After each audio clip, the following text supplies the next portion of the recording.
Di suatu desa ada sebuah poskesdes.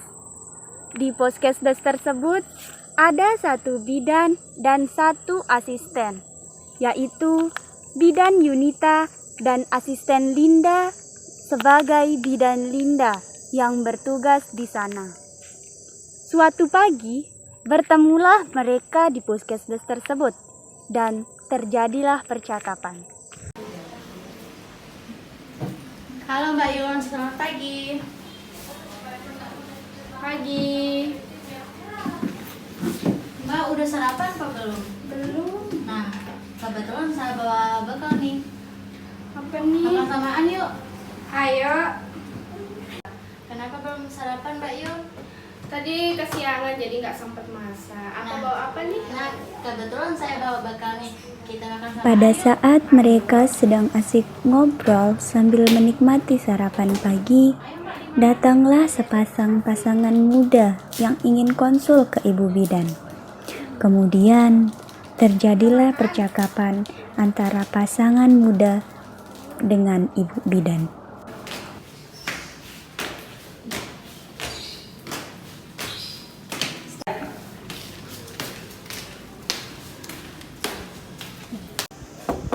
Permisi Bu. Ya, masuk. Dek, suruh tunggu dulu. Ibu mau cuci tangan ya. Ya Bu, silakan masuk. Baik, Bu. Baik, Bu. Terima kasih.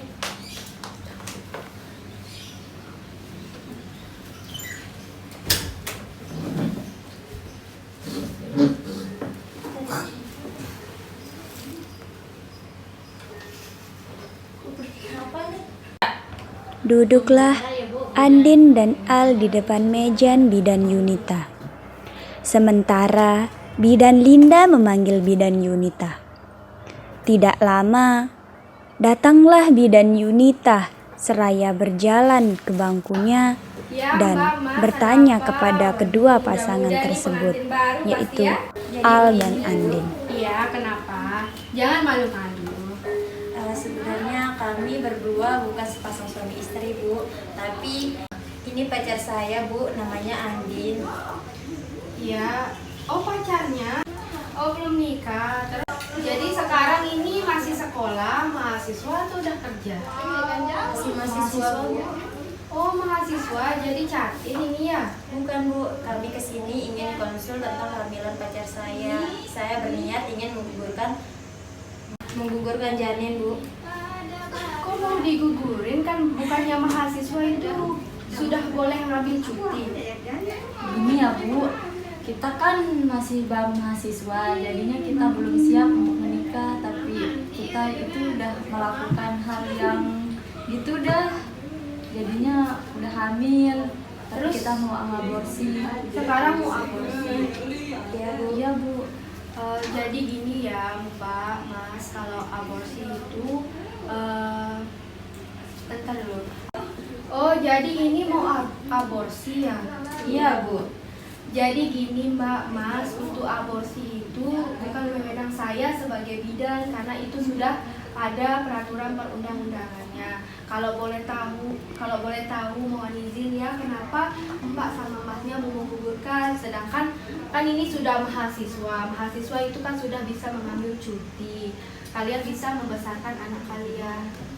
Jadi begini, Bu, kami kan masih mahasiswa baru, dan saya juga mempunyai ibu tiri yang mungkin saya tidak bisa memberitahu tentang kabar ini.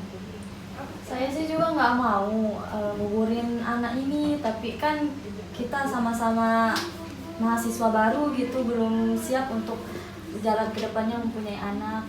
Kita masih kecil gitu, pemikirannya belum dewasa. Ya, sebelum mikir buat aborsi, Mbak sama Masnya udah tahu nggak apa bahayanya aborsi, apalagi di umur Mbaknya yang sekarang ini masih rentan jika melakukan aborsi.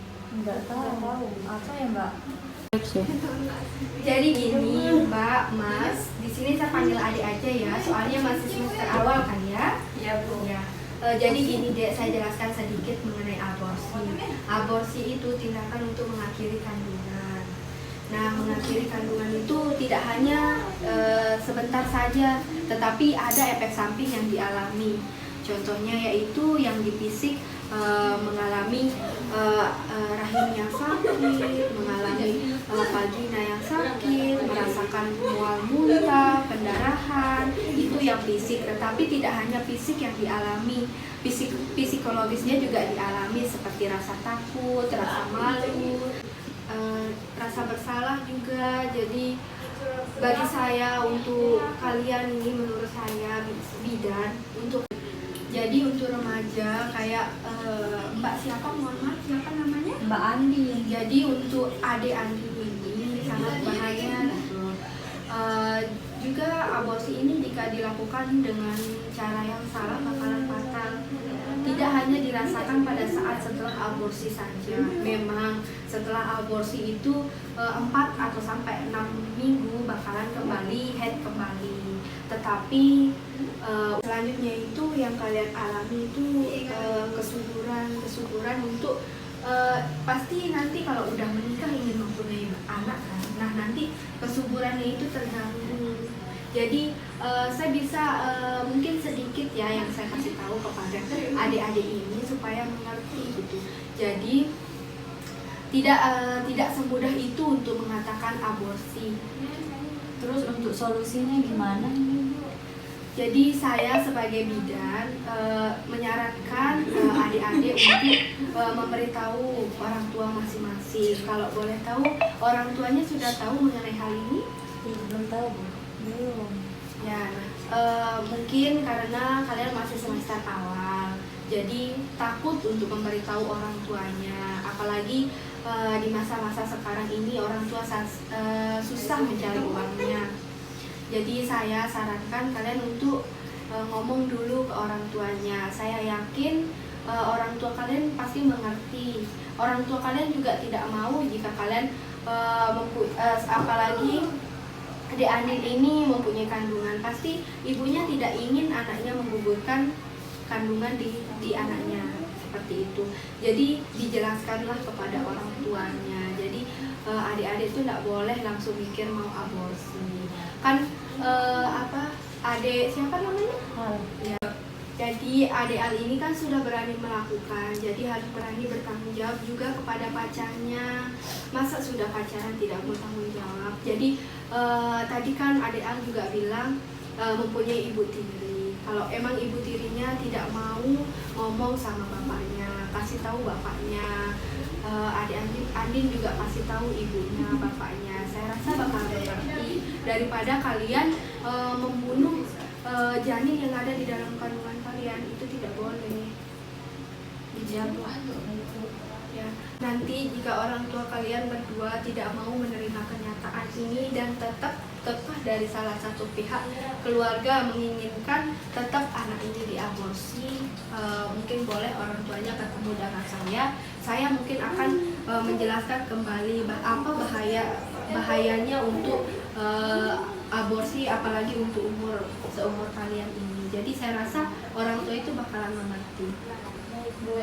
Terima kasih ya. Jadi semoga orang tuanya bisa menerima kenyataan ini. Semoga kalian berdua bisa membesarkan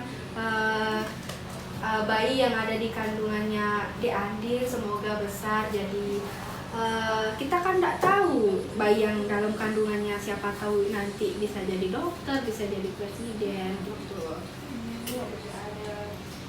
Kalau gitu kita pamit. Setelah Al dan Andin konsul kepada bidan Yunita, mereka berdua pun pulang ke rumah masing-masing untuk menjelaskan apa yang sebenarnya telah terjadi kepada mereka. Bu, Pak, sebenarnya saya mau ngomong sesuatu. Mau ngomong apanya? Ibu, saya telah menghamili anak orang, Bu. Apa? Kamu milih anak orang? Kamu lihat bapakmu ini jerih payahnya cari uang di masa corona ini. Sekarang bagaimana? Ibu tidak mau tahu kuliah kamu tidak boleh terganggu. Kamu harus menggugurkan kandungan pacarmu. Jika kamu tidak mau menggugurkan kandungan pacarmu, maka kamu keluar dari rumah ini dan mengurus rumah tanggamu sendiri. Detik ini. Bagaimana dengan ibu pacarmu? Apakah dia mengetahui hal yang terjadi kepada anak perempuannya? Ibu nggak boleh ngomong kayak gitu. Kita juga punya anak perempuan. Kita tidak tahu bagaimana masa depan anak perempuan kita. Apa? Anak kita? Ini anak kamu. Jadi gini nak, kita bertemu dulu dengan keluarga pacarmu dan membicarakannya dengan baik-baik dan mencari solusi yang terbaik untuk kalian berdua. Baik Pak, besok kita akan pergi ke rumah perempuan. Sabar ya Dik, ini adalah perbuatan yang harus kamu pertanggungjawabkan. Gini Bu, Pak. Assalamualaikum. Masa nak? Kenapa ini rame-rame? Sini duduk dulu sama sini. Kak, apa? Duduk nak. Maafin Andin, Bu, Pak. Andin telah melakukan hal yang bodoh. Andin hamil. Astagfirullahaladzim. Kak. Astaga nak, kalau sudah begini ibu nggak bisa bilang apa-apa. Apapun keputusan terbaik menurut bapak, kamu dan keluarga pacarmu itu adalah pilihan terbaik. Ibu hanya ngikut kebahagiaan kamu saja. Ya nak, bapak saranin suruh keluarga pacarmu ke sini. Kita ngomongin secara kekeluargaan. Ya Pak. Yang sabar ya kak. Baik Bu, Pak. Besok saya suruh pacar saya dan keluarganya datang ke sini untuk menyelesaikan semuanya. Baik nak, biar sekalian bapak mengundang Kadus untuk menyelesaikan masalah ini. Ya Pak.